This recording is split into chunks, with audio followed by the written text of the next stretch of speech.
안녕하세요. 한국외대 철학과입니다. 지난 주말인 25년 8월 23일 우리 학교에서 진행하는 고교생 대상 전공박람회에 저희 철학과가 참가했습니다. 전공박람회는 학과장이신 이승일 교수님의 전공특강과 전공부스 상담으로 진행되었습니다. 많은 고교생들이 철학과에 관심을 가지고 있었고 우리 철학과에도 많은 관심을 주었습니다. 이승일 교수님의 전공특강은 철학과로서 앞으로의 AI 시대의 철학과가 살아남을 방법을 알려주셨는데 매우 뜻깊었습니다. 안녕하세요. 네, 안녕하세요. 만나서 정말 반갑습니다. 저는 한국외국어대학교 철학과와 철학과와 AI 데이터 융합에서 학생들을 가르치고 있는 이승일이라고 합니다. 만나서 반갑습니다. 네, 오늘 전공 특강 시간 이제 철학을 주제로 한 전공 특강 시간에 여러분이 다 찾아오셨어요. 근데 혹시 여기 오신 분들 중에서 철학이 뭐다라는 걸 내가 알고 왔다. 여러 주제들을 동시에 고려할 수도 있지만 무언가 심오하게 생각하는 것 같다 이런 생각을 아마 하셨을 거예요. 자, 근데 오늘 제가 이제 좀 후반부에는 철학에 대해서 좀 더 초점을 맞춰서 이야기를 할 거예요. 왜냐면 철학에 관심이 어느 정도 있으셔서 오셨기 때문에. 근데 그 전에 좀 더 일반적인 이야기 그리고 일반적인 고민을 같이 좀 나눠보고 싶습니다. 전공 선택을 어떤 관점에서 어떤 태도로 좀 접근을 해야 되는지 한번 이야기를 해보도록 하겠습니다. 자, 우선 변화라고 있어요. 그래서 이 두 가지 변화를 조금 오늘 그 전공 선택과 연결시켜서 좀 고민을 해볼게요. 이게 여러분들의 고민만이 아니라 이제 저도 마찬가지고 저희 모두 사실 하고 있는 현재 진행형인 고민입니다. 고민해야 되는 문제예요. 노동 인구가 감소하고 있다는 그만큼 일할 사람이 없다. 그럼 나라의 국력이 굉장히 줄어들 수밖에 없기 때문에 굉장히 큰 문제죠. 그리고 이건 대한민국의 성장률인데요. 사실 인구가 미래에 우리가 줄어든다고 이야기를 하지만 그 이전부터 우리나라의 성장률은 계속 감소하고 있습니다. 그러면 한번 생각을 해보시면 나라가 점점 이렇게 발전을 하고 좀 느려지더라도 발전을 하던 그런 세상과 그게 아니라 발전이 뭔가 성장이 멈추는 세상은 굉장히 다를 수밖에 없을 거예요.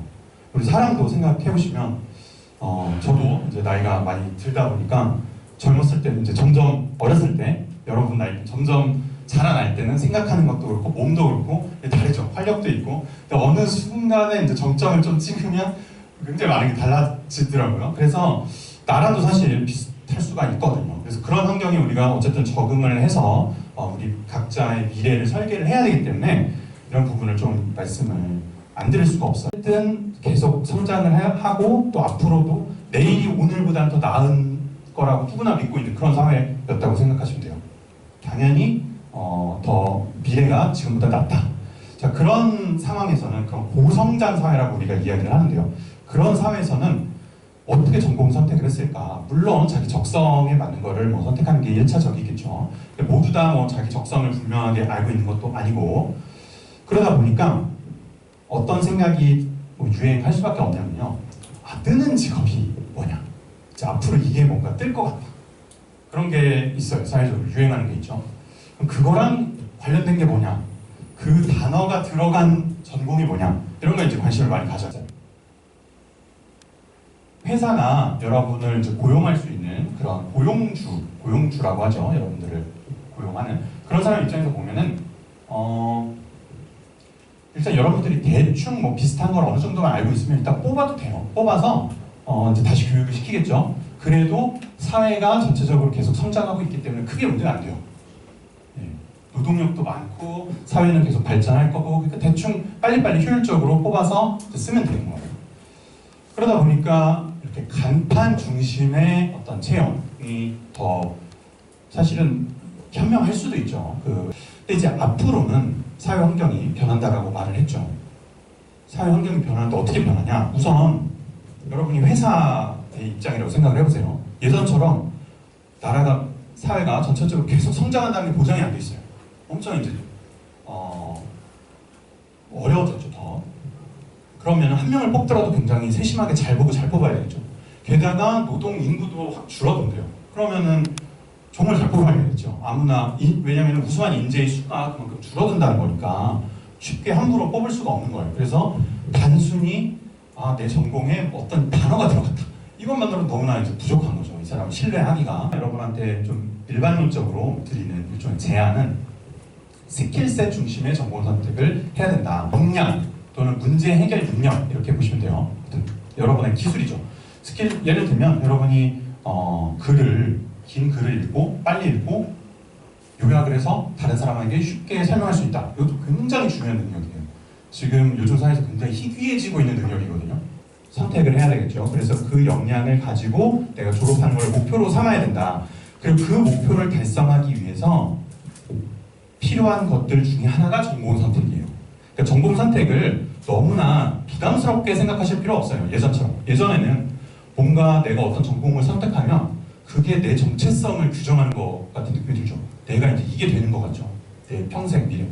근데 사실 우리가 스킬셋 중심으로 생각하는 건 뭐냐면 나의 정체성은 이 내가 가지고 있는 역량이 있는 거예요. 그게 나의 어떤 핵심적인 가치를 제공하는 거고요. 그래서 이런 요소들을 가지고 내가 궁극적으로 목표를 해야 되는 거는 스킬셋을 쌓고 그걸 가지고 있다는 걸 증명하기 위해서 이걸 도구로 생각을 해야 된다라는 말씀. 많이 보셨을 거예요. 신문이나 이런 데서 AI에 의해서 사라질 직업 탑 20 이런 거 그런 자료들을 보면은 여러 가지가 있어요. 지금은 굉장히 인기 있지만 조만간 굉장히 어려워질 거라고 많은 사람들이 전문가들이 예측하는 그런 직업군들이 있어요. 이런 직업들의 특징이 뭐냐면 굉장히 제한된 영역, 그러니까 주제가 되게 딱 정해져 있어요. 어떤 좁은 영역에서 집중적으로 여러분들이 한 몇 년 트레이닝을 받으면 그 자격증을 따서 전문가 역할을 할 수 있는 그런 영역들이거든요. 그런 분야들이 사실은 굉장히 소득도 높고 많이 선망의 대상이 되던 직업들이에요. 안타깝게도. 근데 그런 것들이 제일 먼저 지금 사라질 위기라고 하니까 사실 좀 슬프죠. 어떻게 보면 전통적인 직업들은 물론 앞으로도 내가 필요하고 내 적성이 이쪽에 있다면 당연히 계속 추구를 하셔도 그게 잘못됐다는 건 아니에요. 하지만 가능하면 뭔가 AI의 위협에서 좀 피하고 싶잖아요. 우리가 피하고 싶죠.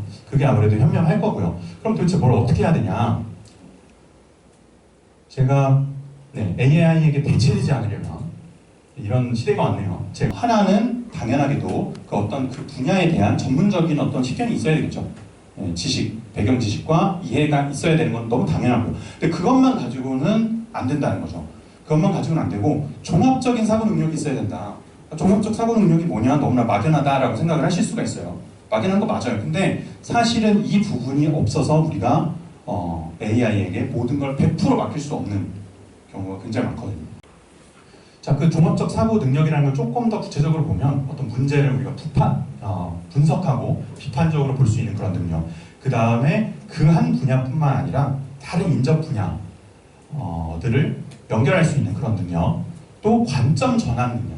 그러니까 하나의 문제를 이쪽에서 봤다가 또 전혀 다른 시각으로 볼 수 있는 그런 능력들이 있어야 우리가 믿고 무언가 책임지길 기대하고 문제를 맡길 수가 있다는 거죠. 근데 이런 능력은 하루아침에 우리가 기를 수 있는 게 아니에요. 그런 인문학적 훈련을 통해서 얻는 겁니다. 여러분이 이제 철학이라는 단어가 드디어 좀 나오기 시작하죠. 철학에서는 이제 이런 관점에서 문제를 보는 걸 많이 훈련을 해요. 하나의 문제가 여러 성격을 가지고 있죠. 어떤 역사적인 맥락도 있고 기술적인 맥락도 있고 여러 가지 맥락이 있어요. 다양한 관점에서 문제를 볼 수 있는 훈련을 하는 것이 굉장히 필요하다. 이 종합적 사고 능력을 키우는데 필요하다라는 이야기를 할 수가 있습니다. 그리고 이런 각 능력을 우리가 키울 수 있는 그런 수업들이 철학 안에 있어요. 이건 이제 외대 수업만을 제가 써놓은 건데요. 이제 넓게 보면 다른 많은 수업들도 있겠죠. 분석적, 비판적 사고요. 논리학, 아까 말씀하신 논리학, 언어 철학, 인식론 이런 분야들이 있고 그런 수업들이 있고요. 또 다양한 분야에 대한 식견, 동양, 그 다음에 서양, 또 문화, 과학, 윤리학 이런 여러 철학뿐만 아니라 인문학뿐만 아니라 다양한 영역들을 배울 수 있는 그런 또 과목들이 있고요. 그리고 관점 전환 능력을 트레이닝, 훈련할 수 있는 그런 과목들이 있습니다. 그래서 철학의 굉장히 중요한 요소 중에 하나가 바로 이런 관점 전환 능력이에요.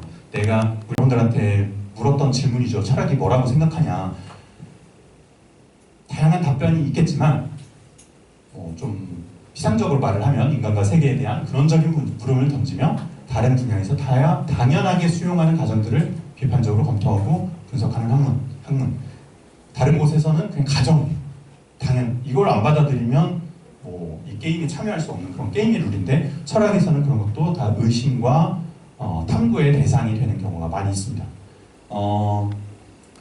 철학에서 이제 근본 질문들을 던진다고 했는데 정확히 무슨 질문이냐? 예를 들면 이런 게 있습니다. 우리가 이런 걸 깊이 지금 생각할 건 아니지만 정신과 신체의 관계는 정확히 무엇인가? 그래서 여러분이 생각이 있죠, 마음이 있고 의식이 있죠. 시간의 본성이 뭡니까? 시간이 과거에서 미래로 흐르죠. 흐른다고 생각하죠 우리가.